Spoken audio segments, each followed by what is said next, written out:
I lift my lamp beside the golden door. During the years from 1880 to 1920, over 12 million people passed through the golden door that was Ellis Island, the greatest immigration in history. Our story begins here, with the dream of a better life, freedom from persecution, and a new home in a land where, it was said, the streets were paved with gold. Many of those who settled in the Midwest were dazzled by the sights of Chicago's Columbian Exposition in 1892. Though the country was in the midst of a depression, who could doubt that America was the land of opportunity? Two such hopeful young people were Rose Gansko, born in the Latvian seaport of Libau, and Alex Jaffe, who came from a tiny village in Lithuania. They met and married in Chicago. And of their 7 children, this one, their second born, is of particular interest to us. His name was Nick Jaffe. Shortly after Nick was born, the family moved to Platteville, Wisconsin. Alex had peddled goods with a pack on his back, and then a horse and wagon. In Platteville, he established a more permanent business, A. Jaffe, furs, hides, and junk, recycling old metal and scrap, then shipping it to Chicago for resale.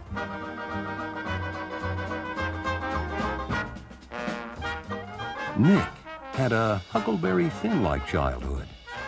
By the age of 15, he was traveling along the Mississippi River with a 6-gun in each of his boots, buying hides and furs for his father to sell. He was inspired by the Dixieland jazz that traveled up the river from New Orleans, and even formed his own band, Nick's Imperial Orchestra. A high school basketball star, Nick was recruited by a local college coach and attended college at the Platteville School of Mining, before going to work full-time with his father.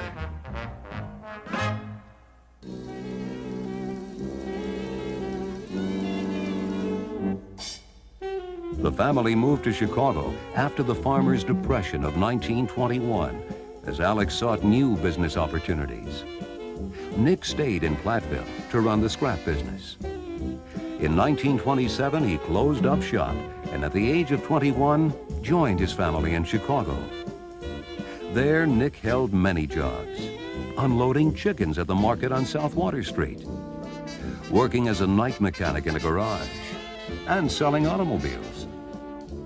Nick sensed opportunity in America's growing fascination with the automobile. Drawing on his charismatic skills as a salesman, he became an entrepreneur, selling auto parts to garages. Motormaster, run by P.D. Jackson, was one of the manufacturers Nick represented. Jackson was to become very important to Nick, along with a young man who worked there weekends and after school, Al Swerdling. In 1929, Nick married Lucille Bloom, another child of an immigrant family. Lucille was raised behind the Chicago stockyards.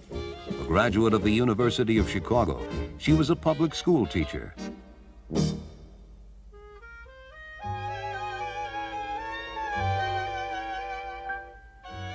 In spite of the Great Depression, Nick's business was growing, and so was his family. Robert Jaffe was born in 1933, followed by Richard 3 years later. Keeping with the Jaffe tradition, the worlds of family and business were closely related. Nick even called his business Roberts and Richards after his sons. With the start of World War II and the impending involvement of the United States, auto parts were becoming scarce. As a 35-year-old father of 2, Nick was draft exempt, but he needed to find non-strategic products to sell. Nick identified the need to improve worker health and safety. During his years calling on factories and garages, he'd seen hundreds of oily floors, treacherous walkways, and workers standing in puddles of oil, their boots soaked through. The only material available to prevent slipping was sawdust, which didn't absorb and was a flammable invitation to disaster. He remembered in college, at the Platteville School of Mining, learning about a highly absorbent, non-flammable mineral called Fuller's Earth that had been used for thousands of years as an absorbent and was even mentioned in the Bible. The mineral was being used in the oil refining process, and Nick reasoned that it could be used to absorb oil on floors in place of sawdust. So he found a supplier, placed an order for 10 tons, and had it shipped to his home on Jeffrey Avenue. Nick and his sons demonstrated the amazing innovation they called Oil-Dri to the auto repair department of the 79th Street Sears store 50 years ago in 1941. With his first sale and $3,000 borrowed from his mother Rose, Nick started a business and created an industry that was to grow, diversify, and become global. Sales grew quickly among garages and busy wartime factories. Nick's old friend and associate P.D. Jackson became interested. Nick saw the value of making a strategic alliance. Jackson could provide much-needed capital and a sales force eager to sell non-ration products. Nick provided the imagination and sales leadership. They formed a partnership with their wives, Lucille and Laura, and named it the Oil-Dri Company. How do you sell a product that no one has ever seen or heard of before? Nick was up to the challenge. He renamed the product from Oil-Dri to Oil-Dri, created the famous Slipping Man trademark, and the first advertising featuring Uncle Elby and his dog Napoleon. He and his sales force staged product demonstrations wherever they found an oily floor. The business grew throughout the war. By 1945, Oil-Dri had outgrown P.D. Jackson's old offices and moved to 520 North Michigan Avenue. Nick had finally made it from the parts warehouses on South Michigan Avenue to the prestige of the magnificent Mile, and it was just the beginning. After incorporating in 1946, Oil-Dri management led the company through years of steady growth as the post-war economy flourished. In 1949, P.D. sold out his interest to Nick, who became the sole owner.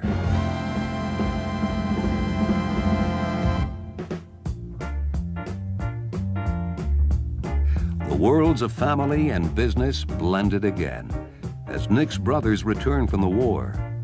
Woodrow became sales manager, and Leo was bookkeeper. Sal worked in accounting when he wasn't looking for work as a musician from Michigan Avenue talent agencies. Freda Peters tried to keep the office organized. Since the beginning, the business was challenged by the need for a consistent source of raw materials. In the early 50s, Nick bought part interest in a mineral plant in Cairo, Georgia, with J. Kelly Dick, another strategic alliance that was critical to the company's success. By this time, Robert and Richard had come of age. At 16, Dick began working after school and weekends in the office and mailroom under Al Swerdlick's supervision. After graduating from South Shore High School in 1953, he went on to college at the University of Wisconsin, where he married Shirley Handmaker, an education major, 2 years later. Dick graduated with a degree in accounting and went on to earn his CPA. Robert Jaffe embarked on his own career, founding Amco, a manufacturer of wire and plastics for the food industry. Amco was an Oil-Dri subsidiary until it was spun off in 1971. 1958 was the year Dick Jaffe, at the age of 22, started to work full-time with Oil-Dri Corporation. At that time, sales were $1 million a year. Profits, $6,000. There were 15 employees, and shipments of industrial floor absorbent averaged 20,000 tons a year. Dick's first assignment was critically important. A product quality crisis had developed, and he went to the Georgia plant to try and straighten out the problem. He convinced his father of the need to purchase full control of the plant and become more than a sales and distribution company. Dick initiated Oil-Dri's vertical integration through control of all operations, beginning with raw materials. It was the first of his many contributions to the company's growth.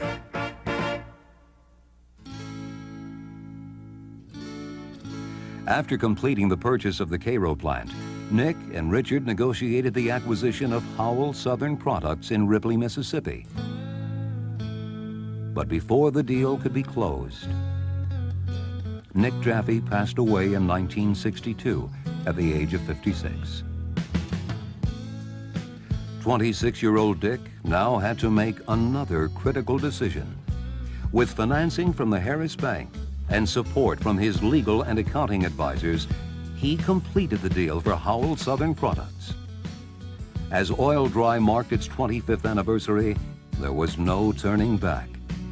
With all the added capacity, sales had to be expanded through new products. Cat's Pride cat litter, Kitty Dry cat litter, Terra Green soil conditioner, and Agsorb agricultural carriers. The strategy worked. By 1969, sales had grown to $5 million. Earnings were $500,000. Dick's next move was to build a new plant near a mine in Ocklackney, Georgia, to replace the aging Cairo facility. $1.2 million was needed. The time had come to take the company public with the help of William Blair and Company. A new management structure was established with a sales force organized by market, industrial, consumer, and agricultural. The 70s was a decade of rapid growth. Capacity and quality were improved with the expansion of the Ripley facility. With the purchase of the Prairie View Laboratory, the rudimentary research and development program began. Oil-Dri also had worldwide plans. The markets of Europe and even Russia were very competitive, but full of potential. Using new technology for manufacturing synthetics, Oil-Dri built plants in Immingham, England, and Cologne, Germany, and established subsidiaries, Oil-Dri UK, and Oil-Dri SA, Switzerland, and Germany. To serve West Coast markets in the U.S., the company located another mineral-rich area in the wilderness of Central Oregon. The assets and reserves of American Fossil Company became the fourth U.S. plant. In the late 70s, economic trends entered a series of downturns, especially in the industrial Rust Belt. Oil-Dri's consumer products were more recession-resistant and surpassed industrial products in sales. Flow-free, a manufacturing byproduct, was also a success.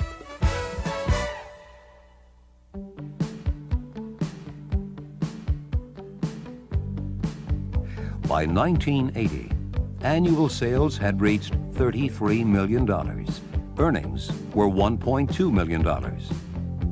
Infusing the company with young talent, management led the move away from commodity products into higher value specialty products, like Pelunite pellet binder and Agsorb drying agent. An intensified research and development program begun in the early 70s firmly established Oil-Dri's leading-edge position in sorbent technologies. Expansion into Canada began with the purchase of 50% of Favorite Products Limited, manufacturers of Solar, Canada's #1 selling cat litter. As the sales organization was revitalized and restructured, Oil-Dri aggressively expanded all of its markets. Like his father, Dick knew the value of strategic alliances, and he created one with the Clorox Company. Oil-Dri needed the marketing expertise of a major consumer products company, and Clorox valued Oil-Dri's R&D, mineral resources, and production capabilities. The first joint project was Fresh Step Cat Litter, which went national in 1984. To support growing sales, the Customer Service Department and the Oil-Dri Transportation Company were formed. International operations continue to expand. After the Cologne plant was sold, exports were managed through offices and production facilities in the UK and Switzerland. New markets were opened in Japan, Malaysia, and Australia, and the remaining 50% of Favorite products in Canada was purchased. The Anschutz plant next to the Ocklackney facility was purchased, further expanding operations and becoming the Georgia South plant.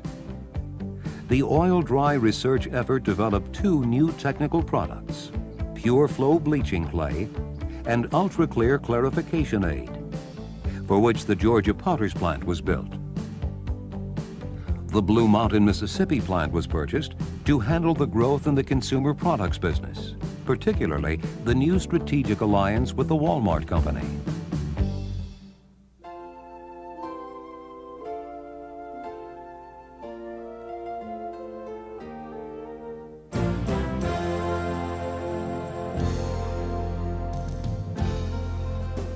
Nick Jaffe was a positive thinker, but not even he could have predicted the success Oil-Dri would achieve in its first 50 years. Since Dick Jaffe joined the company, sales have increased over 100-fold. In the last 20 years, the company's size has doubled every 5 years. A trend management is committed to maintaining through new value-added products, customer-focused marketing, innovation, and imagination, and the dedication of the entire Oil-Dri family. In fact, family has a special meaning at Oil-Dri. Today, all 4 of Dick and Shirley Jaffe's children, 2 of their children's husbands, and 2 or more members of 57 different families work for the company. As we look ahead, current issues like environmental concerns, occupational health and safety, and government regulation will not only create challenges, they'll also offer new opportunities. New acquisitions like Industrial Environmental Products Incorporated and strategic alliances with companies like Ergon will expand the markets we serve. New products like Control Cat Litter, Lasting Pride, Solar Cat Kit, and product improvements driven by customer needs will come from Oil-Dri's new state-of-the-art research and development facility named for Nick Jaffe. The next 50 years promise to be as exciting and full of opportunity as our first, following our mission to develop and market sorbent products and related services which are recognized for their superior quality by our customers worldwide, to combine research of our sorbents with our understanding of the marketplace in order to expand our business opportunities, to maximize the long-term return for our stockholders, employees, and customers, and to conduct all business activities with the highest standards of safety, fairness, honesty, and ethical responsibility. The power of strategic alliances, the vision to see a need and capitalize through innovation, the drive and dedication of people united by a common mission. We are the Oil-Dri family, celebrating 50 years together.